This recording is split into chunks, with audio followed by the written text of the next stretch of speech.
I've spoken on this subject before in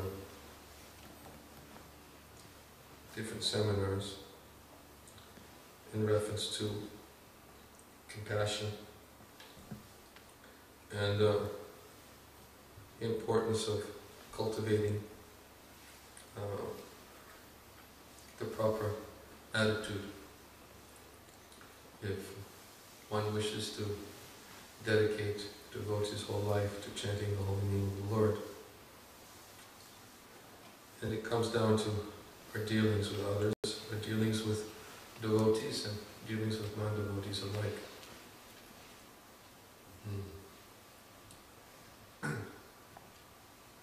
And sometimes we wonder how to effectively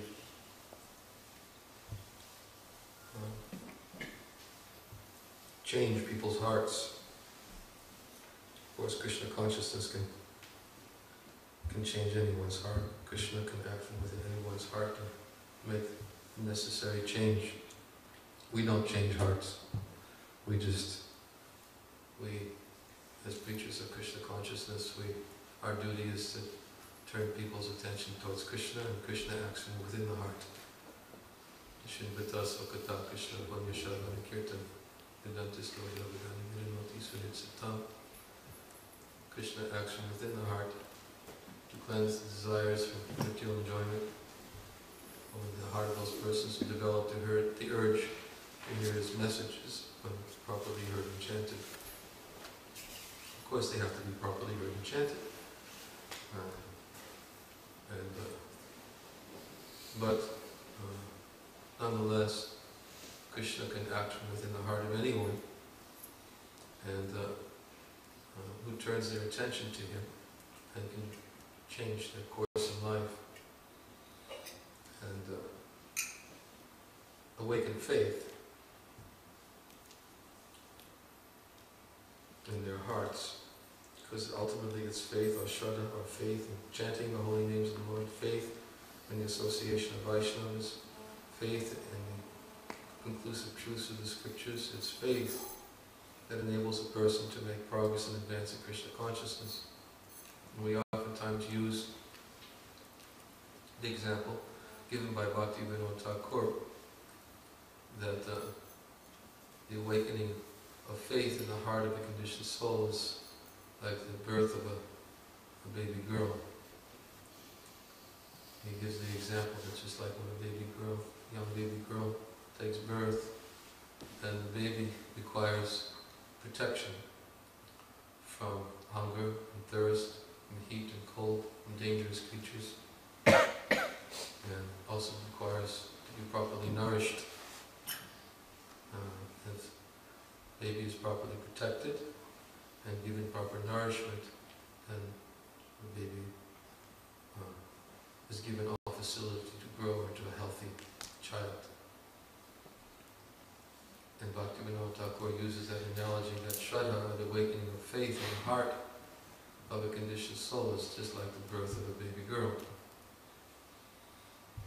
Shraddha is awakened by association of devotees, but if we're not careful, it can also be destroyed if faith is not properly protected.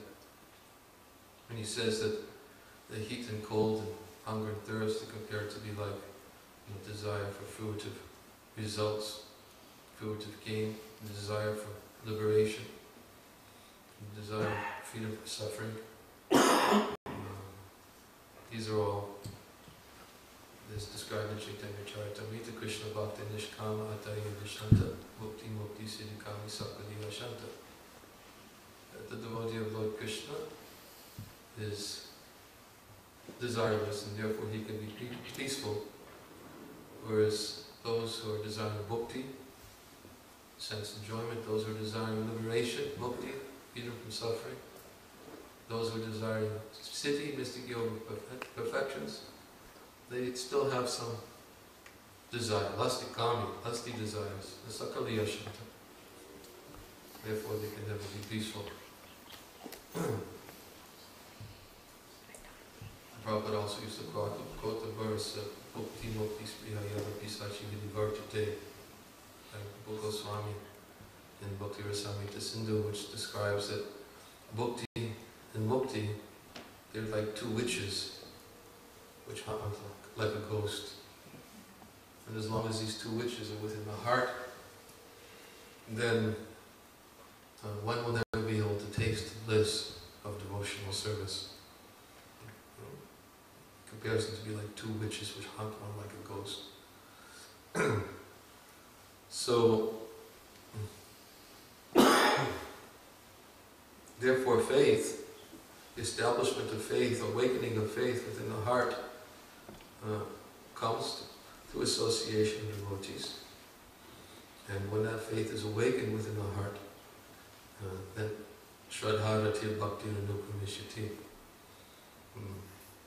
That verse in Srimad Bhagavatam, Satam Prasangam Mama Viri Sambhavo Bhavanti Hritkana Rasayana Kata Taj Joshan Ashra Pavargava Ani Shraddha Ratir Bhakti Anupravishyati. And in the association of devotees, the discussion of pastimes and activities of the Supreme Lord, they're very pleasing to the ear and to the heart. As long as one goes on and continues to hear in the association of devotees, then gradually his attraction becomes fixed, becomes free. First he becomes freed from unwanted anarthas, desires within the heart, his attraction becomes fixed, and then real devotional service begins. And Vishwanath Chakravarti Thakur explains that this is from the first stage of devotional service, Shraddha, all the way to the platform of prema, pure love of God. It is essential that one has to hear about the pastimes and instructions and qualities of the Supreme Personality of God in the association of devotees. And this is like the persons who do that, they're like the guardians of devotion who protect that Shraddha, that devotional kripa, so that one doesn't lose faith. And as soon as we become plagued by material desires, we become just plagued by the desire for fruitive gain, or mystic yoga perfections, or liberation. And then Rupa Goswami says that one becomes haunted, or like a ghost.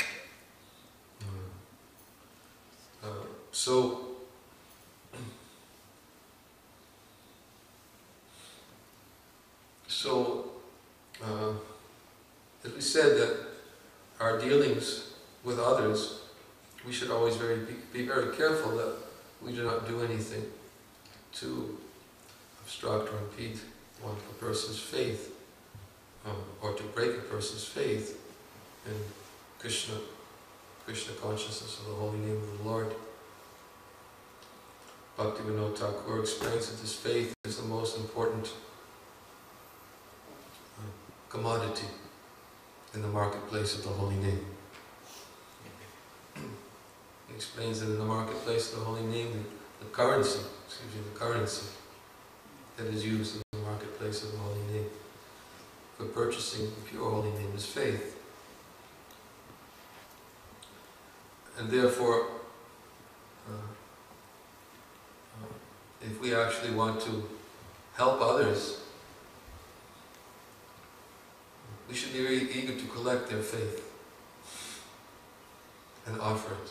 Right? Just like Lord Chaitanya, he asked Lord Nityananda and Haridas Thakur to go out on the streets and tell everybody, please chant Krishna's names, worship Krishna, make Krishna your life. And he asked them to come back after each day from going out in Sankirtan. He asked them to please give a report. He wanted Sankirtan results. Right? He was like the Sankirtan leader who wants to know what were the results of Sankirtan today. How many people did you convince to chant? How many people did you awaken faith in chanting the holy name of the Lord? They would bring that back and they would offer those results to Lord Chaitanya. And Bhaktivinoda Thakur specifically says in his commentary to one of the songs, I think it's Agya Tahal, where Agyatahal means those who go out and patrol the streets and just deliver these instructions of Lord Chaitanya to everyone. Tell everyone to chant Krishna, to worship Krishna, make Krishna their life. Bhaktivinoda Thakur says that one should not go out and collect rice and milk. But actually, he said this will not awaken faith. Simply to go out and to collect rice and milk, one should go out to collect others' faith. With that faith, as Bhaktivinoda Thakur says, one can come and purchase, even with a little faith, in the song Moro Sukir Kavo Gai.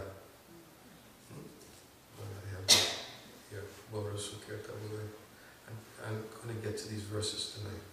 But I don't want to make the same mistake I did last night and not read these verses. They're very nice verses. But in this verse, in this song, excuse me, Boros Kirkawagai. What is this? Where am I? Oh, wrong place.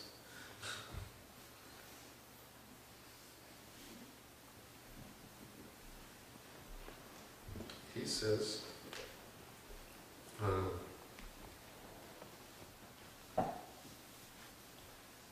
Sri Nityananda Prabhu is so extraordinarily merciful. Accepting only one's faith in the holy name, he bestows the topmost divine bliss. When Nitai sees a tear welling in someone's eye upon chanting the name of Gora, he instantly gives his support to that person. Indeed, he bestows all divine opulences. He gives that person genuine realization of the pure teachings of Sri Krishna as found in the Bhagavad Gita and Srimad Bhagavatam. While displaying all this inconceivable mercy, he pays no attention to one's caste, material wealth, mundane knowledge, or physical ability. In other words, he's not interested in these things. He doesn't consider who's qualified for devotional service. Somebody qualified because he has high education. Somebody qualified because he has bodily beauty. With Queen Kunti, she prays Janmaishvaya Shuta Shabir Yaman. Right? And she said, my lordship, you can be approached only by those who are materially exhausted. Those who are on the path of spiritual advancement, of high education, bodily beauty, Janma, Aishvaya, wealth, Shuta should be high education, bodily beauty, aristocracy. They cannot know you with sincere feeling. So Lord Nityananda, he pays no attention to one's wealth, his knowledge, his physical abilities. These things are not the criteria that he takes into consideration for somebody's qualification for getting the pure holy name. What does he look for? Just that somebody has a little faith. That is all. Just a little faith. That's Prabhupada was the same way. Prabhupada was looking for just a little faith. I remember when I first read Bhagavad Gita, I definitely took note of the point when Prabhupada said, even if you can't accept that Krishna is the Supreme Personality of Godhead, that if you at least just theoretically accept that Krishna is God. Right? It's just, he understood, that our faith was very fragile. I mean, he came to a place of faithless persons, had no faith in Krishna. So he had to awaken that faith. In fact, in one lecture, I remember in the verse, Prabhupada was speaking on the verse, Shushosho Shanadhanasya Vasudeva Kataruchi Syamahat Sevaya Papunya Tirtha Nishevana. By serving devotees who are freed from vice, great service is done.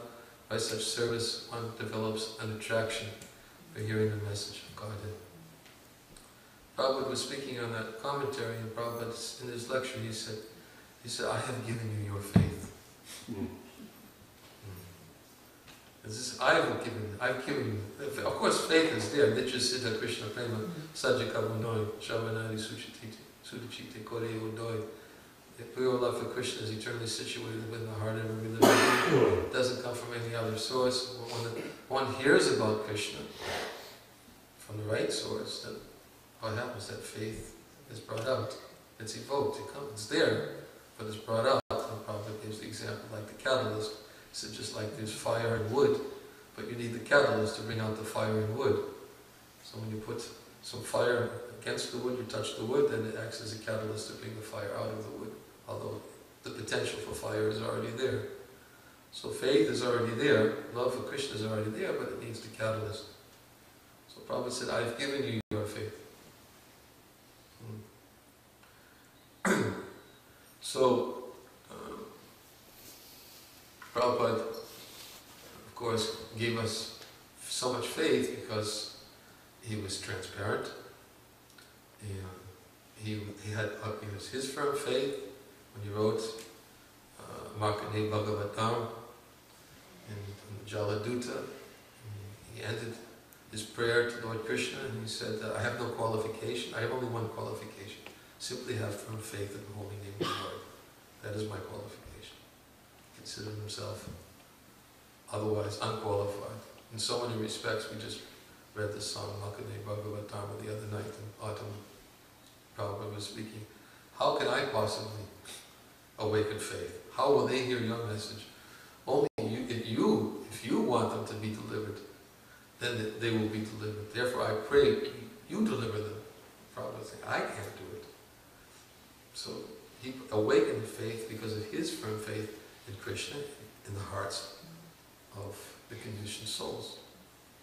That Shraddha, as we said, it's awakened like the birth of a baby girl. And how did Prabhupada protect the baby girl from hunger and from thirst and from heat and cold and from dangerous creatures?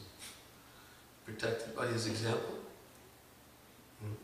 showing his resolute determination, his selflessness, and had no personal desire. He was always this definitely awakened faith, how selfless he was. Not interested, he was ready to accept any personal inconvenience, any personal austerity. He had only one interest, and that was how to awaken and to nourish faith, so that the faith would grow. And Prabhupada, many times when people would challenge about his Western disciples, Prabhupada would quote the verse, Yena Tena Prakarina Mana Krishna Nishedaya. Nishedaya? No. Yes. He says, it's the duty of the spiritual master to somehow or other get their minds fixed on Krishna. All the rules and regulations can come later. Somehow I just explain that somehow awaken their faith in Krishna.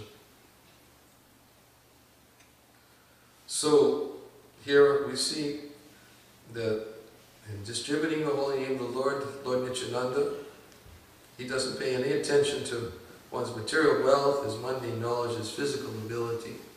He doesn't consider this to be in any way the qualification for somebody to take up devotional service and take up the chanting of the holy name of the Lord. What does he look for? Just simply, it's a little tear in one's eyes when he once chants the name of Gora. One has a little faith.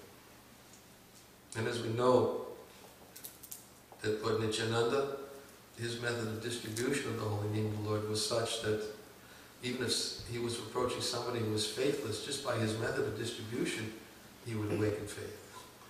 He would fall on the ground, tears in his eyes, begging them, please chant the name of Krishna. This is all that he wanted. Crying, rolling on the ground. Complete absorption.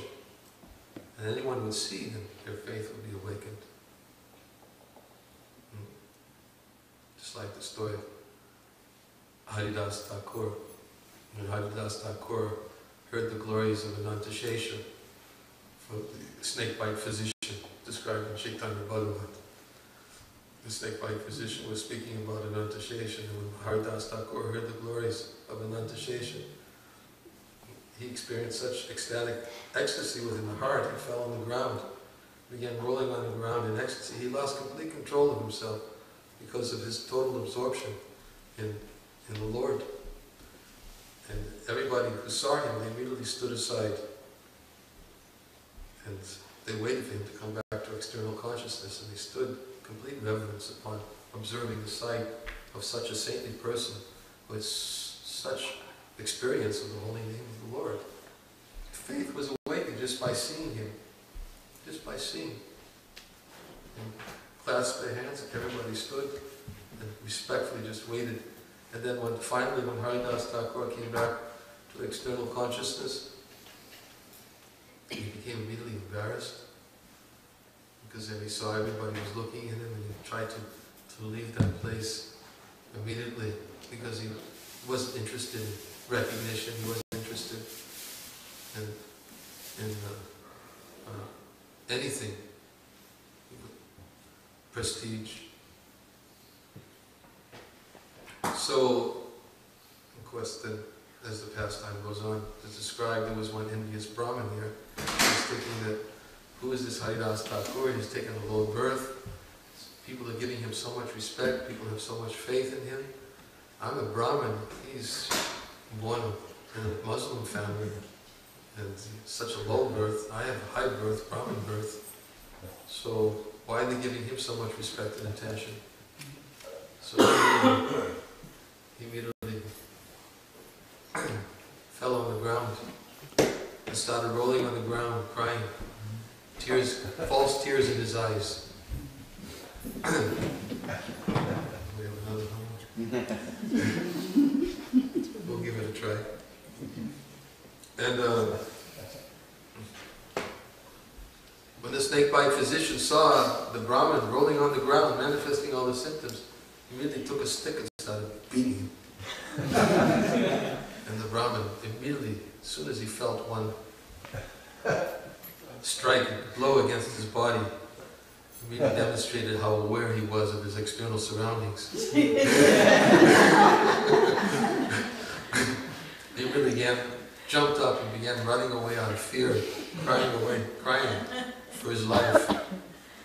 And all the people who had previously saw, the snake-bite physician standing by the side with his palms clasped, showing full respect to Haridas Thakur, and they all followed suit,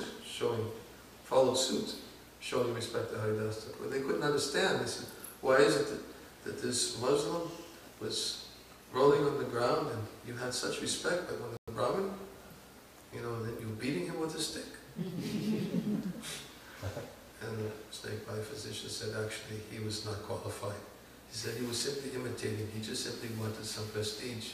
That is all. He was envious of Haridas Thakur.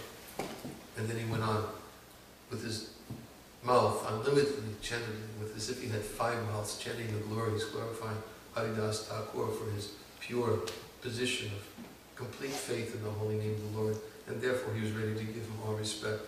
But this so-called Brahmin was simply a cheater, imitation, and envious of Haridas Thakur, and had no faith whatsoever in the holy name of the Lord. So he couldn't awaken faith. But Haridas Thakur, he awakened faith by his display of his complete faith. So,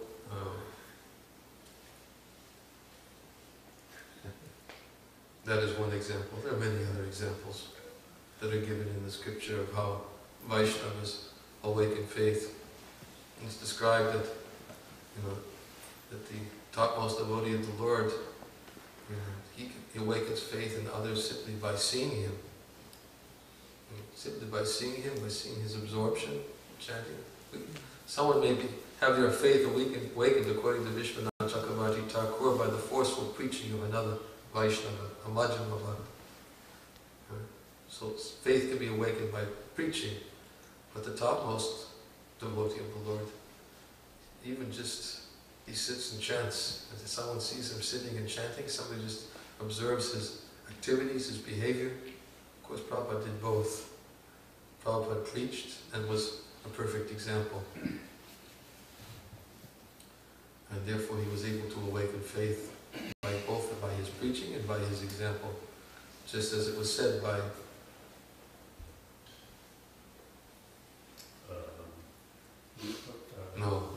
Sanatana Goswami said to Haridas Thakur. Haridas Thakur. Yes. He said some people preach but they don't behave properly. Some people behave properly but they don't preach. But you, Haridas, you both preach and your behavior is perfect, and therefore you can become spiritual master of the entire universe. Sanatana Goswami was glorifying Haridas Thakur in this way. Some people preach. I was just thinking, there's a quote I read in a book recently by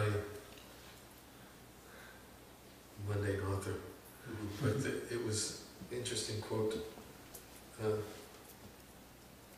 George Bernard Shaw, was it? Man and Superman? Who wrote the book? Yes, George Bernard Shaw. He said, those who can do, those who can't teach. That was an interesting quote. In other words, those who can't do it, they try to make a show that they can do it by teaching others that they can do it, but really they have no substance themselves. They can't do it. But they think if they teach it, then they can, they can teach what they themselves can't do it, and they would convince everybody that they can do it. So those who can do, and those who can't, they teach. So Haridas Thakur could and taught, both by his behavior and by his words, instructions. In this way, he was able to awaken faith. So faith is obviously it's very, very important that once it's awakened, we should always be very careful to protect it. Ourselves, we protect it by keeping ourselves in the association of devotees who help us increase our faith. And if somehow Krishna, or spiritual master, engages us in a way by our preaching and by our example to awaken faith in others, then we should also be very careful to protect others' faith by our proper example and by giving appropriate instructions to protect that devotional creeper so it doesn't become influenced by dangerous creatures or hunger or thirst or heat and cold. But before I read these verses from Chaitanya Bhagavat, let's chant another bhajan. On this subject maybe. And then I'll go back and I'll read these very nice verses. Let's see how this one works. Forgive me, I didn't really offense any apparatus. It's just, whoever harmonium is, it's just, it's mine. It's hard. I wasn't aware it was to that extent. Yeah, well, you probably don't play, you probably play single keys, right? And I play in a concocted way, using many keys, so it's harder when you use many keys. There's more air. Yeah, more air. You need more air to back it up. Of course, you would think, oh, my hot air could compensate, but it doesn't. Let's see how.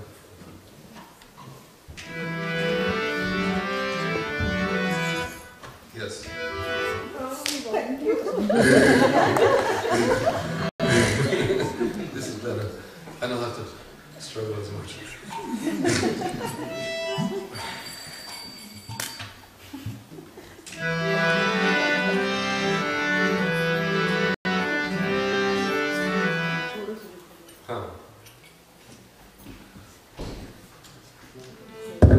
Okay.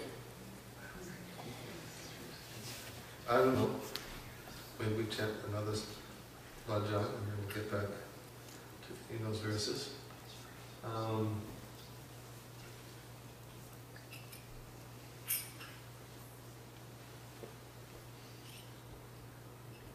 Let's chant something that everyone knows. Bhaja Hare Mana.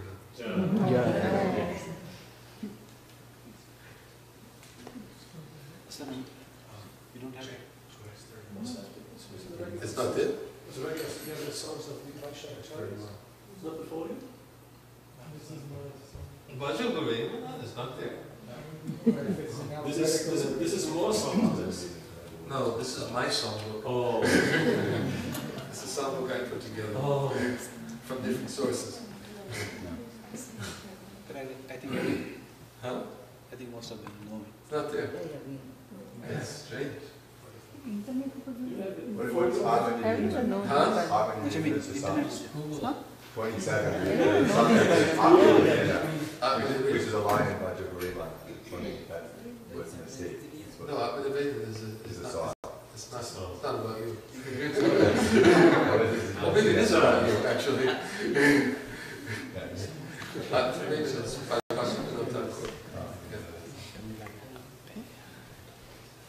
KKSongs.com has all the lyrics. KKSongs.com. Oh, what are we doing? Trying to find it on the internet. It's on KKSongs.com.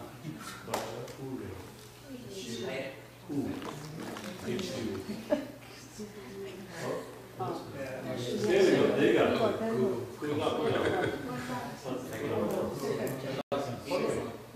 Yeah.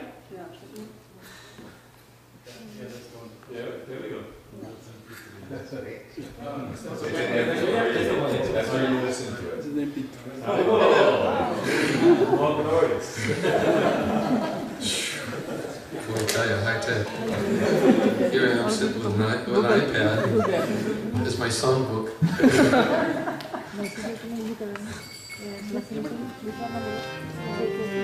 Text. So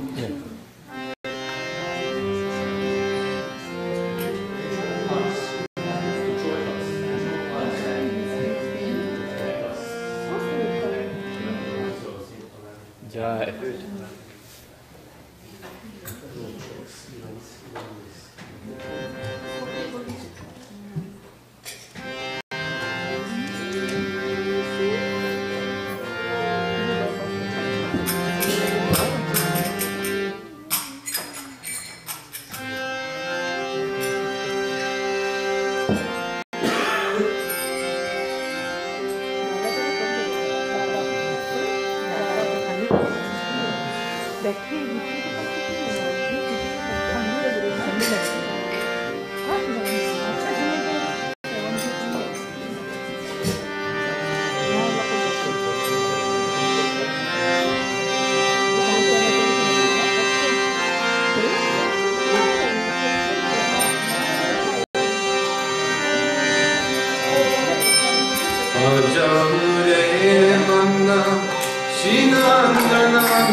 Jana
I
just noticed what time it is. It's a weeknight. We won't go much longer. It's already 9:15. Is that the time? Right. So maybe I should read those verses.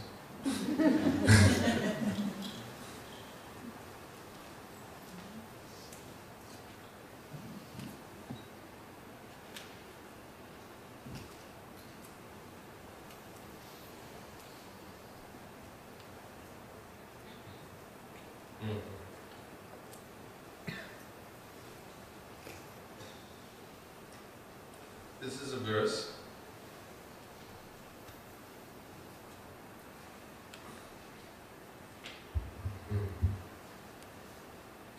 These verses speak for themselves. Give commentary. I'll just let them speak for themselves. This is Chaitanya Bhagavat Madhyakanda, chapter 5. Vaishnava hingsara katha se takura dure sahaja jiveraye edama pidukare Vishnu pujiya oye pajala pidukare puja manishpare yaya aranduke mari. What to speak of being envious of Vaishnavas if one causes pain to ordinary living entities? He is considered a fallen, low-class person. Even after worshipping Lord Vishnu, if a person gives trouble to other living entities, his worship becomes fruitless. Such a person suffers unlimited miseries. Commentary. This is commentary. Srila Bhaktisiddhanta Saraswati Thakur. This Tika on Chaitanya Bhagavat. If a person is knowingly or unknowingly envious of a Vaishnava who is engaged in a non-duplicitous service of Lord Hari, his degradation is inevitable. Of this there is no doubt. Apart from this, if even persons claiming to be devotees of Vishnu are envious of ordinary living entities and give various troubles to them, they are actually far away from devotional service to Vishnu and are not fit to be called human beings. Their worship of Vishnu becomes the source of misery. Those endowed with an absence of jiva doya, or compassion for other living entities, and yet proudly consider themselves servants of Lord Vishnu, achieve the threefold miseries rather than the devotional service of the Lord. This is from Madhyakanda, chapter 19. Everyone, please give your thoughts to me. Please hear the truth I will now say. This is Lord Chaitanya speaking. Anyone who neglects my servant and then worships me is very lowly and degraded. Such a person cuts me into pieces. His worship is like fire burning my body. My holy name, which is a kalpavriksha tree, destroys anyone who once blasphemes my servant. The living entities who live in the numberless universes are all my servants. Therefore, any living entity who harms another living entity will perish.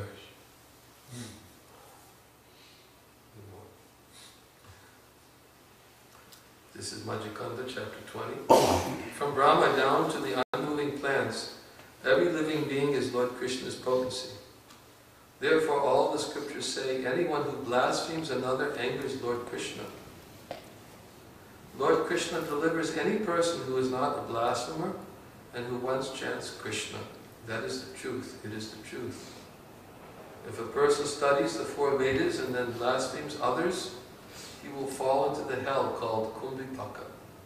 There he will suffer, birth after birth.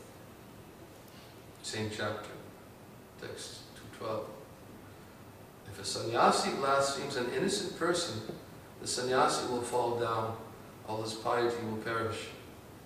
Raising his arms, Lord Chaitanya declared to the entire world, renouncing criticism of others, everyone please chant Lord Krishna's name. I will personally deliver anyone who does not criticize others and who once chants Krishna. That is the truth. It is the truth. Very important teachers. More. Majjhikanda, chapter 10. A person who never blasphemes anyone and who chants Krishna, Krishna, easily conquers Lord Chaitanya, who is never conquered by anyone. All the scriptures declare a person who blasphemes others will not attain the Lord. Srimad Bhagavatam teaches that one should respect everyone.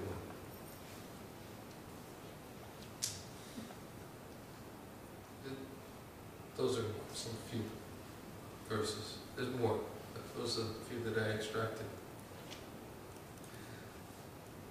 I extracted these verses because we were speaking on the subject about qualities of a devotee, how a devotee is one who never causes pain or suffering to other living entities. And of course never intentionally causes pain. Sometimes somebody may feel pain by the behavior of a devotee. The devotee never intentionally wants to see anyone suffer. The devotee is compassionate, he wants to remove the suffering of others, but create suffering of others. Prabhupada, I oftentimes quote in this connection, Prabhupada speaks about the verse in the Srimad Bhagavatam, Tikshama Kurunika Surita Savadehinam Ajata Shatavasha. Ajata Satru Satru. Sadhava Sadhbhushima. The symptoms of a sadhu is that he's tolerant, he's merciful, he's friendly towards all living beings, he has no enemies, he's peaceful, he abides by the scriptures, and all his characteristics are sublime. Prabhupada explains in one lecture in connection to that verse, he said that a sadhu will never provoke enmity by his actions. He never does anything to intentionally provoke enmity, because he's always compassionate, he's always thinking how to elevate, how to uplift. He said, still sometimes we see that sometimes people may think themselves an enemy towards a sadhu. And Prabhupada explained, he said that actually we should understand that such persons who think that way, it's never by the provocation of the sadhu, it's because of their own enviousness within their heart and therefore they're thinking, oh, he's my enemy. He's he's threatening my power. He's threatening my position. He's threatening my attachments. Because the sadhu sometimes he has to cut by his preaching. He has to speak the truth, even if sometimes it's unpalatable. Some sadhu has to speak the truth. But the sadhu, Prabhupada says that and therefore a person may feel enmity towards a sadhu, a saintly person. But he said that it's not because of the provocation of the sadhu, but it's because of the provocation of their own enviousness within their heart. But the sadhu would never intentionally cause pain to anyone. Vaishnava. He's compassionate. So these verses are all evidence that when we think about blasphemy, we think about criticizing, we think about respect. Our tendency to think is that, oh yes, that refers to devotees. But Lord Chaitanya raised his hands and declared that all living entities throughout the creation are my servants. And therefore, one has to give proper respect. Why? Because, let's explain, because Krishna is within the heart of everyone. There is this story in the Bhagavatam about Lord Shiva and Daksha. I think, right? Yeah. Lord Shiva and Daksha. Lord Shiva, he actually gave respect to Daksha because Daksha, he saw the Lord within the heart, and therefore he gave him respect. But Daksha, because he was so much attached to externals, he thought, I'm superior, I'm his father-in-law, he should have stood up and given me respect. And that's why Daksha cursed Lord Shiva. But actually, it's explained that Lord Shiva was giving respect to Daksha within the heart. And Prabhupada even said in the commentary in that verse, he said, similarly, the spirit, when the disciple offers his obeisances to the spiritual master, he said, the spiritual master also, because he sees Krishna in the heart of the disciple, and within his mind, he's offering his obeisances back to his disciple. It's right in the comment. I think it's right in the commentary that verse. Prabhupada says that. So, respect has to be there. We have to offer respect towards everyone. And it's also explained, an interesting quote. I happen to have it right here. It's a quote from Jiva Goswami. He says, according to Srila Jiva Goswami, since a Kanishta Adhikari who cannot properly respect other devotees will certainly fail to offer respects to ordinary living entities who are not even devotees. So he's saying that a Kanishta Adhikari, Kanishta is somebody he's still thinking about his own sphere of activities, his Kanishta mentality. He doesn't properly respect and see the Lord within the heart. So many different examples given in the scriptures. The Kanishta, he sees only Krishna in the temple, but doesn't see Krishna in the hearts of others. So therefore, Kanishta Adhikari doesn't properly respect even other devotees. And he'll certainly fail to offer respect to ordinary living entities who are not even devotees. So since a Kanishta Adhikari has this mentality, a Kanishta Adhikari is useless for practical preaching work unless he comes to a higher platform of understanding. Useless. Use the word useless. Jiva Goswami. So there has to be proper respect, even to the non-devotees. If we want to actually have compassion, we want to awaken faith in others, we actually want to help others to advance in devotional service, then we actually have to see that Krishna is in their heart. And as we said right in the very beginning, we're not making people Krishna conscious. We're not making devotees. Krishna is acting within the heart, and we have to offer proper respect to the super soul within the heart of others, and to the living entity whose body is a temple of the Lord within the heart. And then, by offering proper respect, in this way, when preaching, it doesn't necessarily mean we offer respect that when we take everybody and we give them an elevated seat, we offer arti to them, we offer obeisances to them. Respect means that we respect that Krishna is there within their heart, and we don't mistreat them. We don't cause them any suffering. We don't cause them any pain or harm. One who blasphemes, criticizes, or causes pain to other living entities, as Srila Bhaktisiddhanta said right here. He said that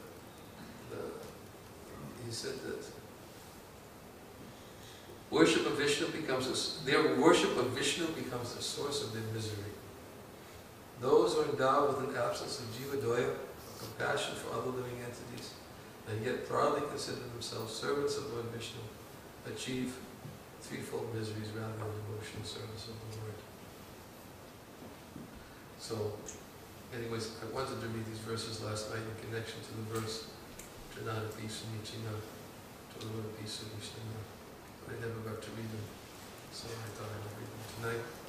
They're instructive, they are important for all aspiring Vaishnavas, especially those who aspire to preach and to influence others and to awaken faith and Krishna consciousness to others, and Krishna consciousness in others, and those who actually want to serve as instruments for Srila Prabhupada in expanding his mission of Krishna consciousness and bringing others to his lotus feet. Then we should carefully abide by these instructions, and this way treat with proper respect all living entities and be very careful not to criticize, cause pain. I'll just end by, this is something I quoted last night. I thought it was something my godbrother told me, and I thought it was very nice. I looked it up to confirm it this morning, something Prabhupada said to Tamal Krishna Maharaj, and it was practically exactly as P.R. Mohan told me. He said that Tamal Krishna Maharaj was once speaking to Prabhupada, and he asked Prabhupada, what is the difference between calling a spade, fault finding, and blasphemy? So, Prabhupada gave an interesting answer to Tamal Krishna Maharaj. First answer, his answer was, calling a spade, he said, just like if I say to you, you are insignificant as a fig. That is calling a spade. And what were the other two?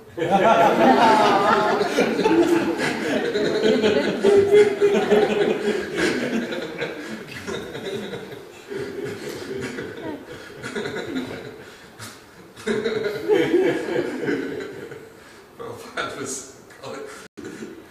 humbling his disciple. I'm calling a spade. You are insignificant as a fig. And then Tamal Krishna said, well, the other two was fault finding. And Prabhupada says, yes, finding fault. He said, just like he said there were different creatures, different animals. I think he said. He said there are the flies who they're interested in simply going to the source. And he said, then there are the bees who are simply interested in going to the honey. So the flies, they're always looking for the bad. He said, and the bees, they're always looking for the best in everyone. So that is the fault finder. He's like the fly going to the source. And then he said, and blasphemy, and Prabhupada's answer to that, blasphemy, Prabhupada said, even though a person has all good qualities, he said, even if a person has all good qualities, if you look and find some bad quality in that person, even though it doesn't exist, and we fault, he said, that is blasphemy. That is blasphemy. And we gave the example last night in that connection of, we used the example of Ramachandra Khan and Haridas Thakur. Ramachandra Khan, he couldn't tolerate that Haridas Thakur had so much respect, so much glorification. Everybody was coming and offering respect because he was a saintly person, totally dedicated to chanting the holy name of the Lord. So Ramachandra Khan, with his mentality, he was thinking that certainly Haridas Thakur is have the same mentality as everyone else. If I send some beautiful, provocative prostitute, certainly he will fall victim to her lusty desires. So he was thinking that Haridas Thakur had this fault, and then he would fall victim. Of course, Haridas Thakur delivered the prostitute. So he was finding fault even though there was no fault there. Prabhupada said, that's an example of blasphemy. And as we all know what happened to Ramachandra Khan, he lost everything because of his blasphemy of Haridas Thakur. Anyways, that's interesting. I thought interesting quote from Prabhupada to conclude the subject of offering respect and not criticizing and finding fault with others. So I think it's late and everybody should take prasada. Anybody have a quick question? Yes. You know, this time of year, at the end of the year, many people like to assess, you know, how the year was. You know, even in this country, they look back at the economic achievements or non-achievements, and they conclude, you know, like how they made progress. So, as devotees, sometimes it's nice to reflect back on the year and think about maybe how we made some advancement or not, maybe. So my question is there is it detrimental to remain too long at a certain stage? Tonight you spoke about the different stages and levels of faith. So, you know, if we're feeling within ourselves that we've remained at a certain level of faith or stage in devotional service for quite some time, is that detrimental? Detrimental? It can be, yes. Because it's very hard to stay at a certain level.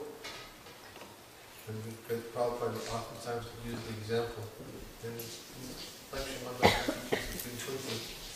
this mind is very strong, and we're very weak. And if we're a little bit inattentive and not trying to advance, Maya is there and she can capture us at any moment. And she can, we're very tiny and insignificant, as Prabhupada many times reinforced, for a reason. But we should understand our insignificance. As he said, yes, you're insignificant as a fig.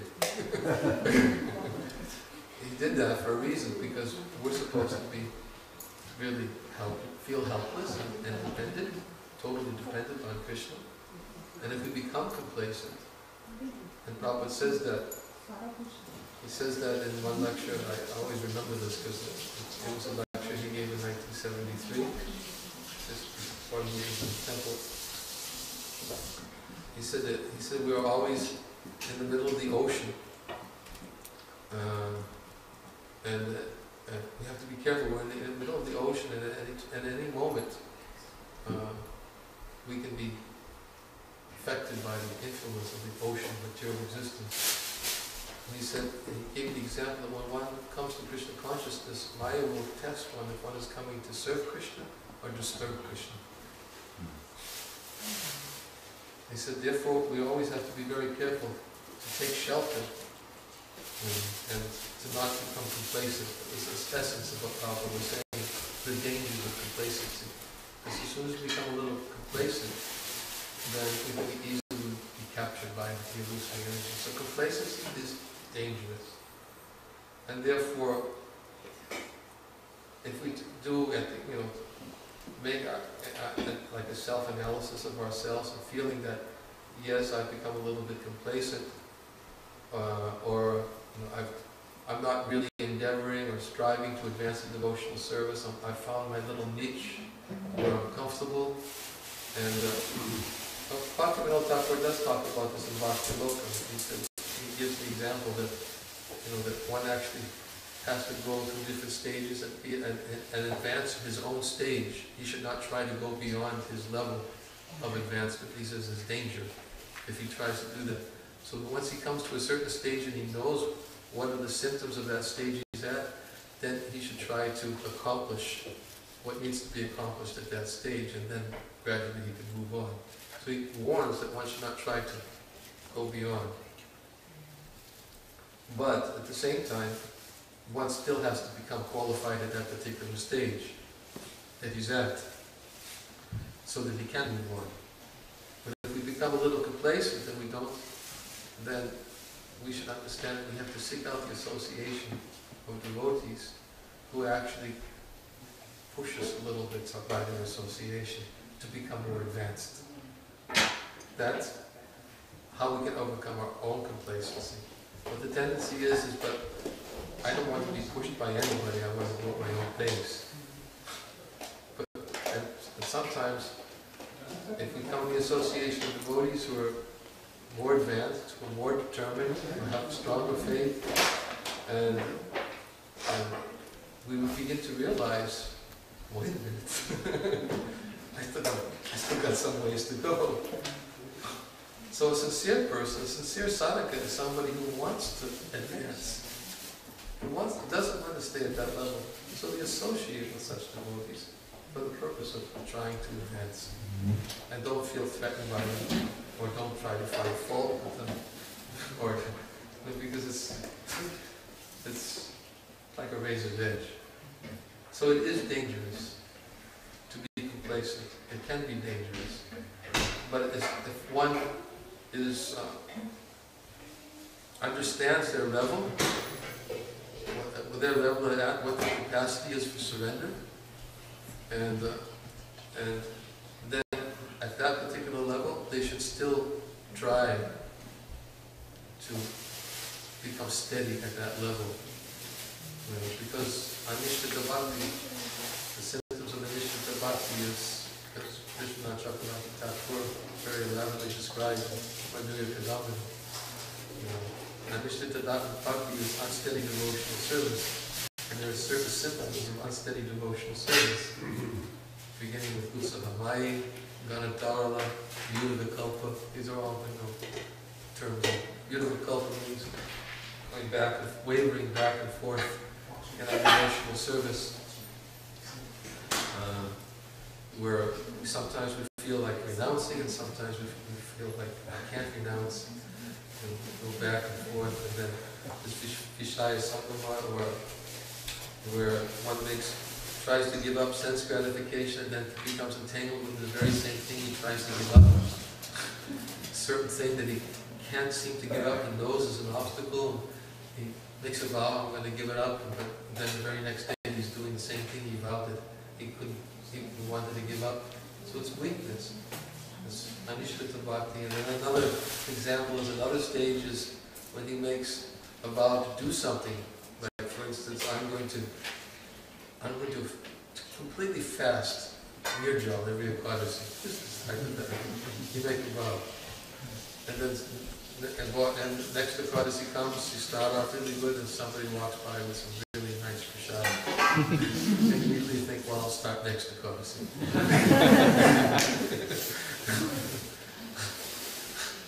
So that's another symptom of the bhakti. And the last stage is called Tarangarangani. Tarangarangani is a stage where when one is engaging in devotional service, chanting Hare Krishna, he gets some respect, he gets some position, maybe gets some power. He tries to enjoy all the benefits of his austerities.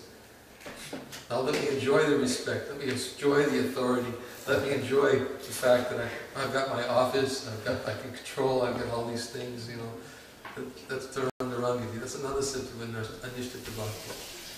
So if one actually wants to advance and really come to the platform of Nishta, of steadiness in devotional service, he has to go through the clearing stage of anartha liberty.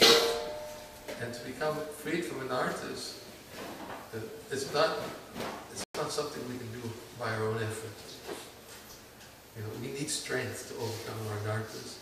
And that strength means that we have to associate with those who give us strength. Without associating with those who give us, the strength has to come from outside ourselves.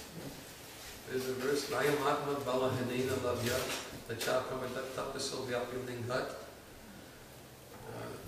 Munda Upanishad. The Supreme Personality of Godhead can never be attained by those who have no spiritual strength. The Prabhupada quotes that verse in the Krishna book, where he talks about Lord Balaram as the source of spiritual strength. He says, therefore one has to associate with the spiritual master to obtain spiritual strength for him to overcome inarthas, unwanted things in our life. So, association is key. It really is, association. So, how do we avoid becoming complacent? We seek out ta'ete sarvasavi sarvasanga vivajita sangaste shakti pratya sangadosha parahite. Seek out association of devotees who have some attachment for Krishna consciousness, manifest some qualities that we ourselves want to obtain in our advancement in devotional service. And by associating with them, the Lord Kapila Dev says, hear from them, associate with them, and by becoming attached to their association, it will counteract the pernicious effects of our material attachments.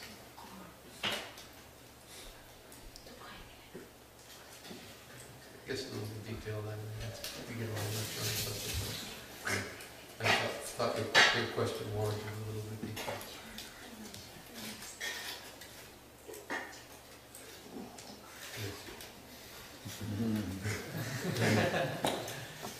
He's actually saying that.